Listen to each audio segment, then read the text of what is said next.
How would I rate BitCraft? BitCraft. Yeah, that's a good question. How would I rate BitCraft? So, first of all, let's put on some mood music. I've run out of folk. Let's see. Funk?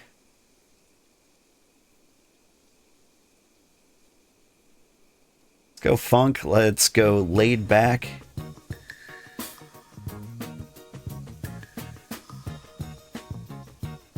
There we go. This is the laid back funk playlist. So BitCraft. How would I rate it? It had enough features that I was happy enough to play it, right? So like, I could make a settlement that looked fairly decent. When I first saw settlements and it looked like this, I was a little disappointed. I'm like, there are no buildings to walk into. There's no like storefronts. It was kind of lame. I was really put off by it.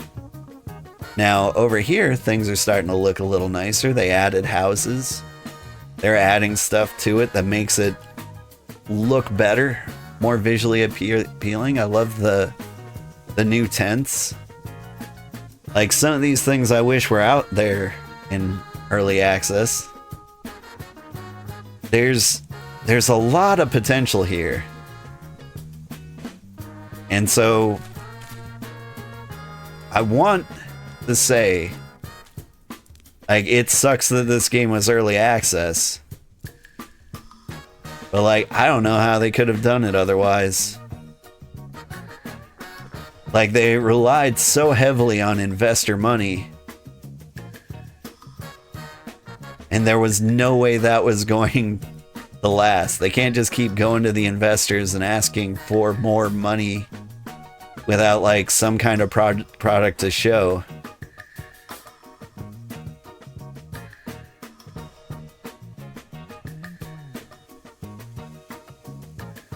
And so like, this one's kind of a rare example. Games don't usually have investors like this, usually because they don't try to like do anything new or exciting with the technologies that they have. Mostly people are just trying to make a game. And so this game kind of has like a different monetary problem associated with it. And they need money funneled in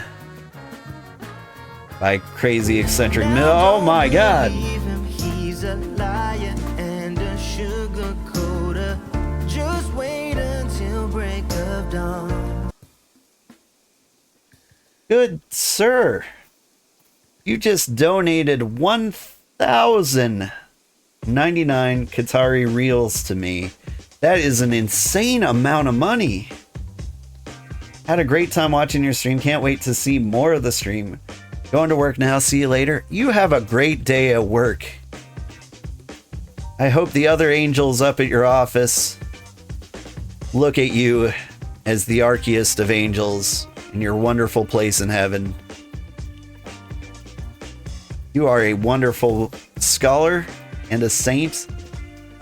You're paying like half of my goddamn rent. Sorry, I shouldn't say goddamn. Thank you. Dang. Sugar Daddy confirmed. Whew. That is amazing. That's a lot of American dollars that translates to. Like, it's not 1,000, but it is a ridiculous amount of money still. In fact, like, any amount is just overly generous. Man. Well, there you have it. We have to play BitCraft forever because Muhammad is enjoying it, and I am enjoying Muhammad. We are now best friends. And so I will play this game for all eternity. This is my job now. Pleasing Muhammad. And I'm okay with that. $300 is if Google is to be believed. That sounds right. Like, he super chatted a couple of days ago too, and that sounds like the correct conversion there. I'm rubber banding. Think they had the vertical slices done, but you're still excited for the rest of the content? Yeah. My leg's broke. Okay, we're moving again. But yeah, like, BitCraft did have some great vertical slices.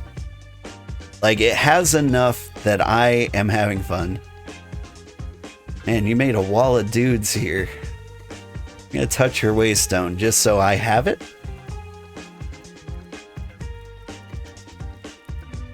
Alright. We've touched this waystone. Now I want to follow this road to its end. But, yeah. Like, I want to be upset that what's here isn't better.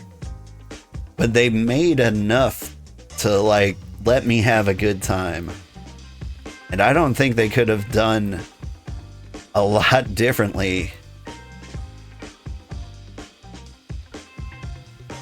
Like, I just can't, from a realistic, like, corpo vision, I don't know how they could have done any better. But now, like, say, the last early access game we played, Gold Adventure Gold, we played that. I loved the concept, and it wasn't fun. And that was very sad. Like, it wasn't enough to keep me interested. Like, I flat out regret the purchase. But, like, the potential for a good game there is so great. And so, like, it is a game I would review poorly. I can't recommend anybody else have it. Oh, Port Sea Haven. A lot closer to us than I thought. This is a settlement owned by another streamer. Fultzy, he hangs out in the Discord. Looks like he's got himself a little port. Nice.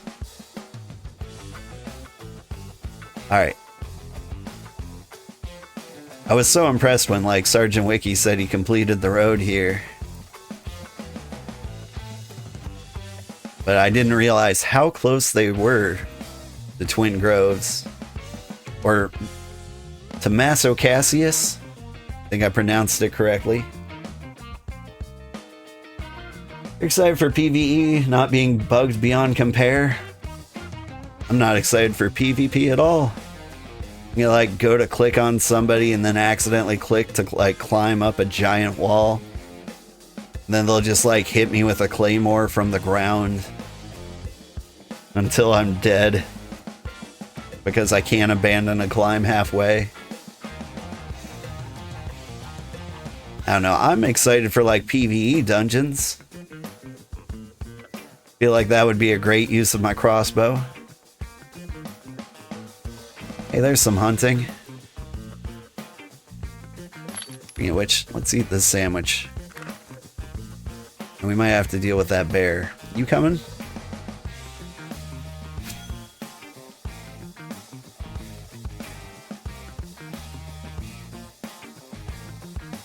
Your ADHD doesn't allow you to have a forever game. I'm kind of the same way. Luna Rose! Thank you for the raid. It is good to see you.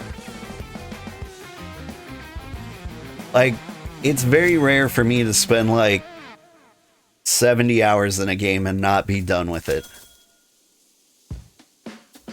The thing about this game is that I can play other games while I'm playing it. So, like, off stream, like, I'm playing this in Uma Musume or Let Them Trade or Final Fantasy XIV. Like, this is almost kind of like it's the weirdest, like, non-game I've ever had. It's very satisfying going through all this. Like, just to see, like, the things you accomplish come to fruition gives me a lot of endorphins. But, like, part of it just doesn't feel like much of a game. It's like me checking in on, like, a Tamagotchi, you know?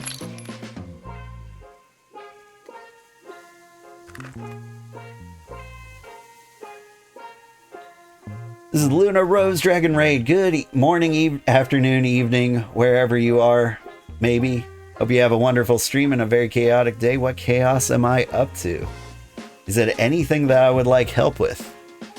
I'm generally up to very tame things. Very normal, non-chaotic things like hauling a bunch of corpses in my corpse cart. Perfectly normal, everyday activities.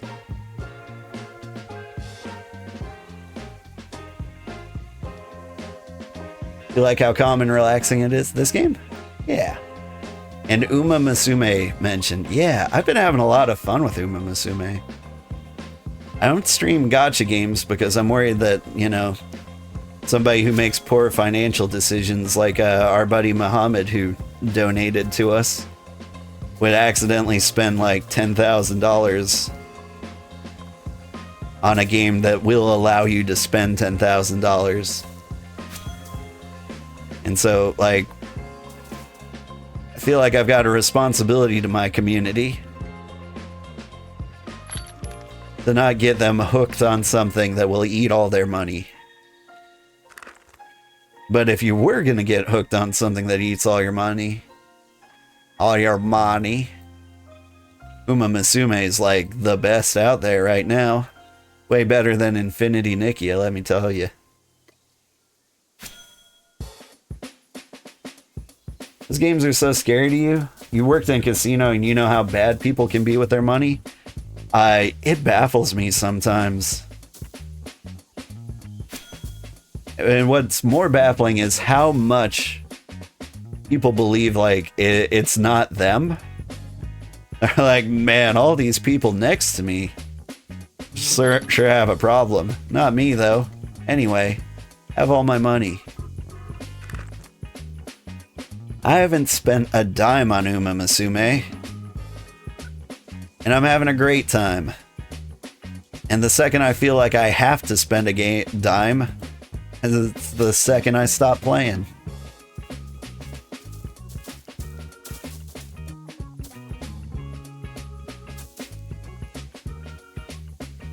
Like, honestly, I feel bad about DLC sometimes. At least that has, like, content.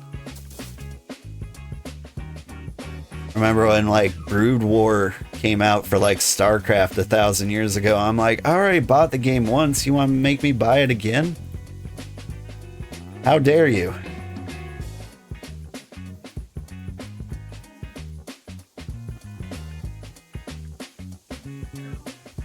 Oh yeah, you literally watched a woman complaining about how she was due a win because she already maxed out multiple credit cards.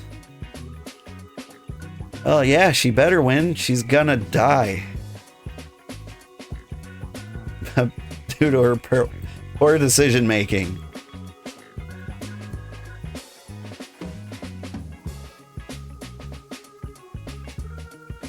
Honestly, I'm a little amazed I don't have a gambling problem. It travels a lot in my family. One of my favorite stories when I was younger, I asked my mom to buy me a game, and that game was Diablo. My mom was like, you want a game about Satan? And I'm like, no, Mom, it's a good game. You fight Satan. Satan's a bad guy. You know that, right, Mom? You know Satan's bad? Well, I hate him, and I want to do something about it. And she was like, I don't know. And so what she does is she goes and prays because, you know, she's a good Christian woman and that's what good Christian women do. But she prays in a very unusual manner. She prays that God would allow her to win enough money gambling to buy me Diablo. You know, very... It seems like just the sort of thing Jesus is for, right? And so my mom just goes out, gets absolutely smashed, like shit-faced, which is the best condition you can be in when gambling, obviously.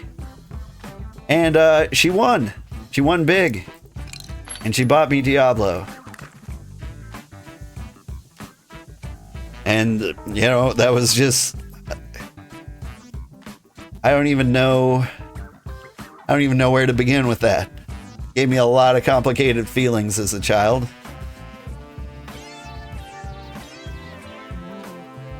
But apparently Jesus wanted me to play lots of video games. And he said the more violent, the better.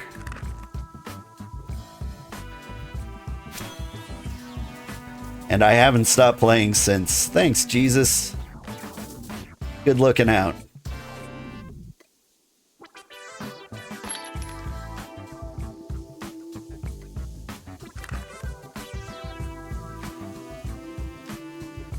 Was the beginning of Little Sugarheart's Gaming Edition. I wish it was. It would have been such a better story than, like, I was born, and then I picked up the nearest controller and just started. Like, my earliest memories are of, like, Commodore 64. Playing, like, Mail Order Monster. Like, he just woke up. The second his eyes opened, he started playing video games, and he hasn't stopped in his entire life.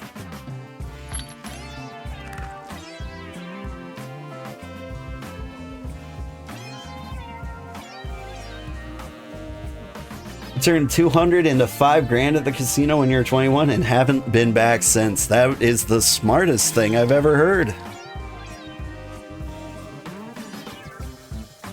Like, you go into the casino with like a set amount of money, and when you lose that money, you stop. You never like hit up the ATMs, you never go back. Like, if your Vegas trip ends in 30 minutes, it ends in 30 minutes. Like, that's what you get. And no matter what happens, you leave. Now, you should assume you're just throwing away $200. But if by some miracle, something else happens, you just take it and run. Even if you're on like a lucky streak, I would... Every time you double your money, you should like reset like what your lower limit is. Like, you won $400, great. Your new limit is now the $200 from those $400.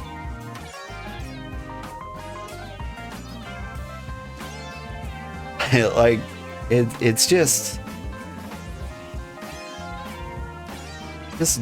don't do it, guys. Casinos can't be a business if they didn't make money. Like, it just baffles me to no end that, like, this place is a business, which means it makes money, but it, like, their model appears to be giving away money. You gotta know that you're not walking out there with like more money than you spend, right? Somebody's gotta know this.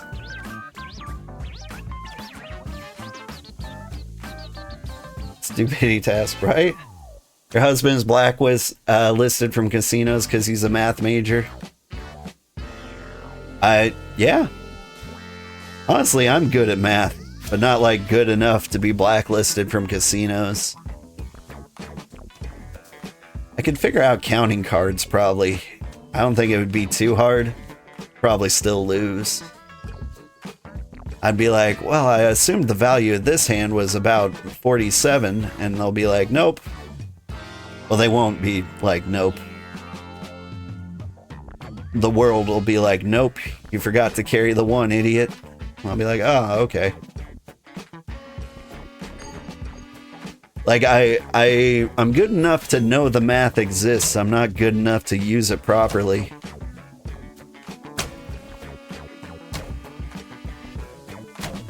He can win at roulette and knows when the house is cheating.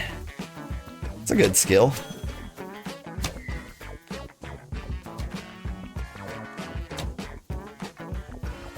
He's amazing at probability. He's an AI programmer, so he's all about the algorithms. Yeah, I call myself an AI programmer. Because I don't program AIs, but AIs are like all I do these days. Like, I've got 3 specific tools, and I use them non-stop all day, every day in my job. And that was just a fun transition. It's pretty normal for computer science, though. Or computer work. Like, you get used to the way things are done, and then everything changes completely. And so I use ChatGPT, Copilot, Windsurf. Windsurf's a really cool tool. It's just not smart enough to deal with, like, the stupidity of, like, the last 15 years of me and my coworkers. You're like, hey, do this work. And then they try to do it the smart way. I'm like, you can't do it the smart way because we made it a bunch of dumb decisions 10 years ago.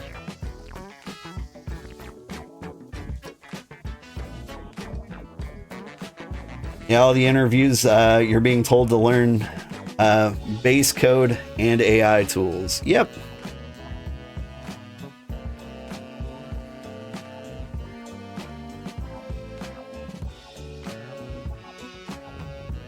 Honestly, like, I don't have, like, good advice for people wanting to, like, start a computer science career. I'm like, you need to know this stuff so you can, like, correct the AI when it gets it horribly wrong.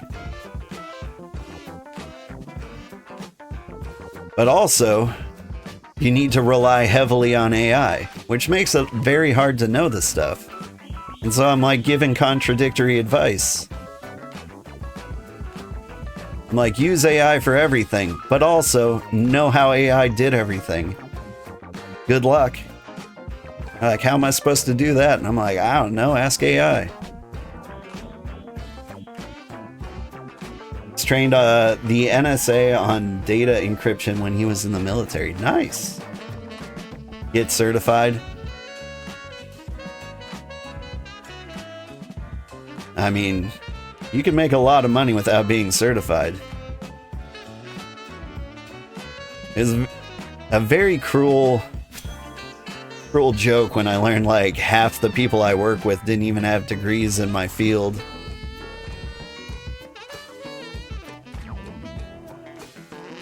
Like, a lot of people stumbled into programming just because they know how to use computers. And people just kept asking them how to do, like, slightly more and more complex things.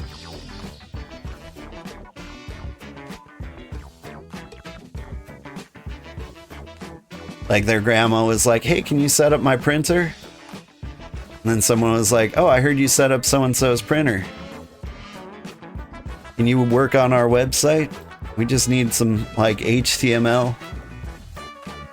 And then someone's like, I saw you did HTML. I need you to, like, hook up to this service. I don't know how to do it.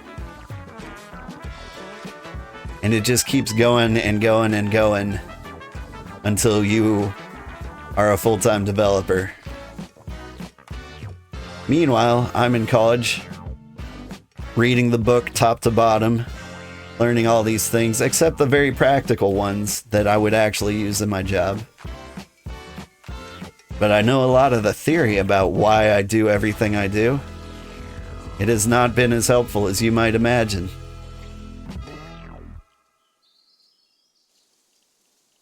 Programmed for 15 years without AI, but now that's a nearly impossible ask, right? At my current work, we're transferring everything we've ever done to a new platform. I'm trying to, like, I'm wondering how much I can reveal here without, like, accidentally giving away where I work. Because I don't know, like, how many companies have actually started using this particular platform. But it is a ton of work to transfer for an old app to this thing. It's like, here's something that was thrown together in PHP, translated into like .NET at some point, and now it needs to be completely reconfigured so it can work in this new platform. And also, we need that done by the end of the year. And I'm like, okay, well, the only way that's possible is if I can get this AI to do it for me. Because otherwise, like, the time I would quote you that would take is more than you're willing to spend. Whew.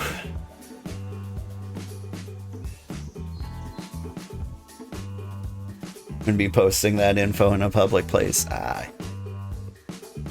Military's got enough programmers.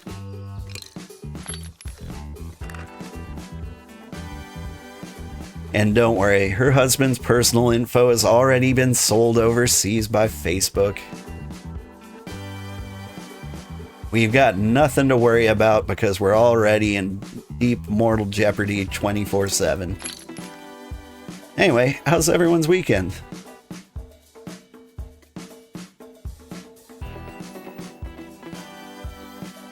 Pretty good?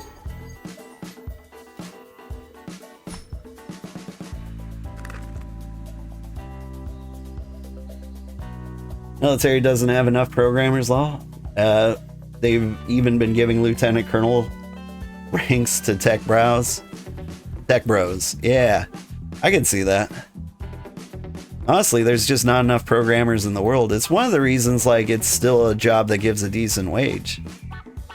Not too decent, but above average.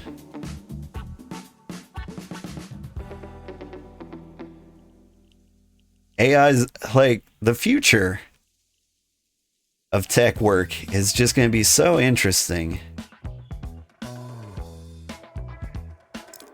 Every business bro in the world wants to believe that like AI will replace tech jobs. And then like things will just magically happen without the tech bros doing everything all the time. But like you still need somebody to actually use the AI. And the only people smart enough to like figure out how to do that correctly is the tech bros. I don't know, there's like a very interesting like .com bubble burst coming, but for AI. All the companies that are investing heavily in AI, and some of them have valid use cases, some of them don't. And so a lot of companies can go belly up when they figure out that like, no, they didn't need AI. And they just spent a ton of money getting zero value out of it. Anyway, that's all well and good, nice and fun. Am I getting hit by a jackal from a mile away? Phew. I think he psychically bit me. Google AI? I mean, like, yeah. That's ChatGPT, isn't it? Doesn't Google own ChatGPT now? I don't know who owns what. I never keep track. I just assume everybody's rich but me.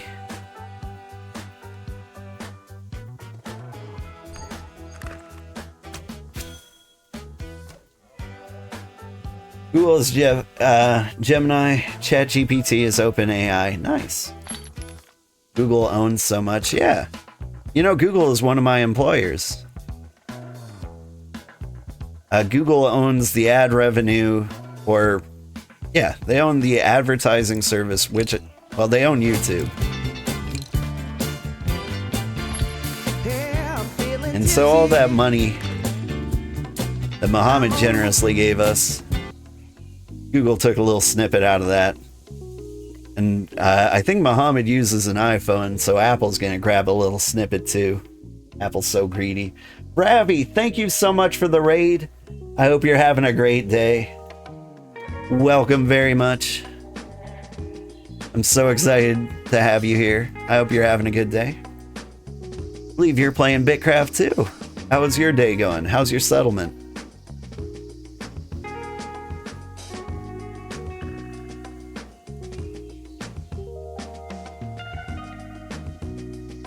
But yeah, one of the worst things about Apple is that they insist on taking a bite over like all transactions made on their devices, which is super greedy and shady. So like if you donate to a streamer on an Apple device, the streamer loses. The streamer doesn't get as much money as if you used a PC. Fun fact. Greedy and gross as fuck, right? I think a lot of mobile providers also do that. So like maybe it's not just Apple. I wouldn't be surprised if like AT&T Sprint did that kind of nonsense too. I don't know, it's hard for me because I have to like reverse do the math. Be like, he donated $50 and I saw 25. What happened to the other 25?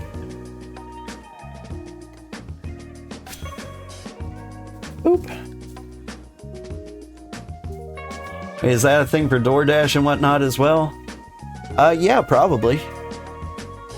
Which might explain like some of DoorDash's extreme prices.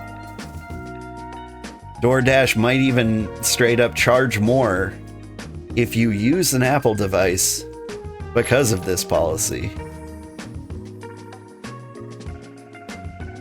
But I think DoorDash, being, you know, another company that may be fairly greedy, I don't know, they might be nice guys, I doubt it.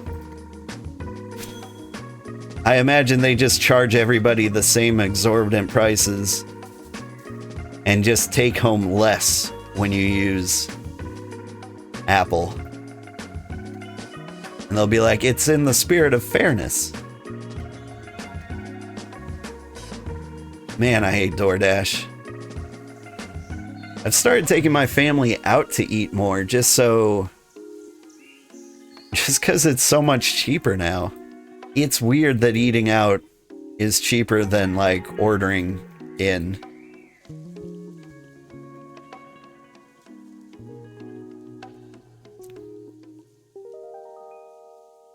I ordered dinner the other day. And there was a suggested tip and it was like a $60 order. The suggested tip, the max suggested tip it gave me was like $3. And I'm like, that's not right. I mean, like, that's what all tipping should, well, tipping shouldn't exist, but I'm like, I'm trying to pay the delivery driver here. He took a $6 delivery fee. I know he's seeing none of that. I wish he was seeing some of that, but like, my guy, I have to put in custom tip just to make sure this guy can eat today. You worked DoorDash for 2 months and hated it? You make more working at Dunkin' Donuts? Yeah.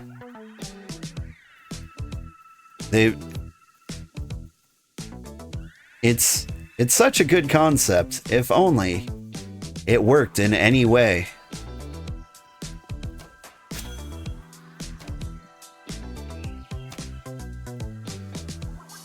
But I feel like all the outrageous prices attached to it are going straight to the executives.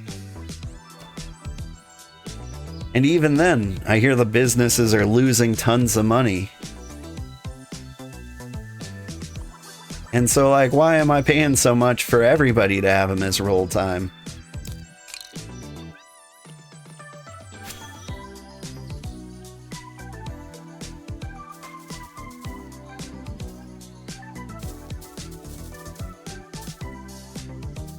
Because they undercut the restaurants. They don't pay the delivery drivers jack. It is kind of nice that, like, if I was starving, I could sign up to be a DoorDash delivery driver and steal a meal and then quit. Like, it's kind of nice that I have that option in my life.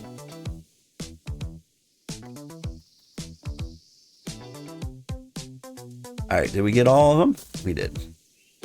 Oh, hi, Jackal.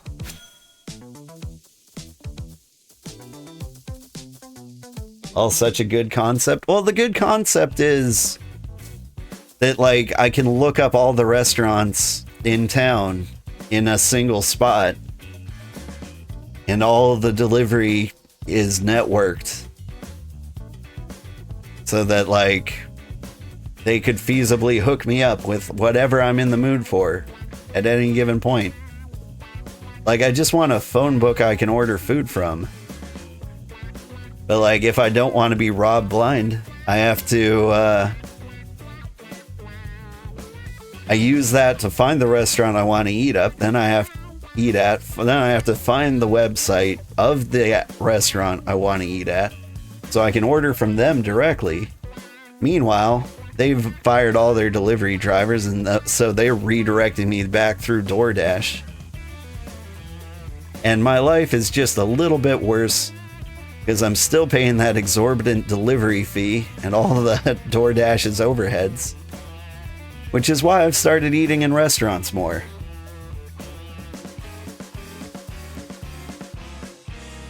And it takes 1 hour to pick up and drive to the place. You got maybe $5 or $10 that hour? Yeah. Something they do in the US is state-run lotteries. At least some of the money goes to welfare to help bank-run gamblers. Yeah, but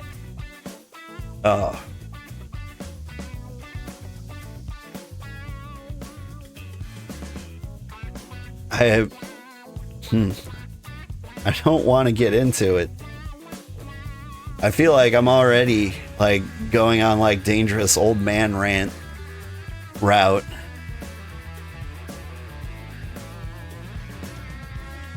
Because lotteries are never a good idea ever.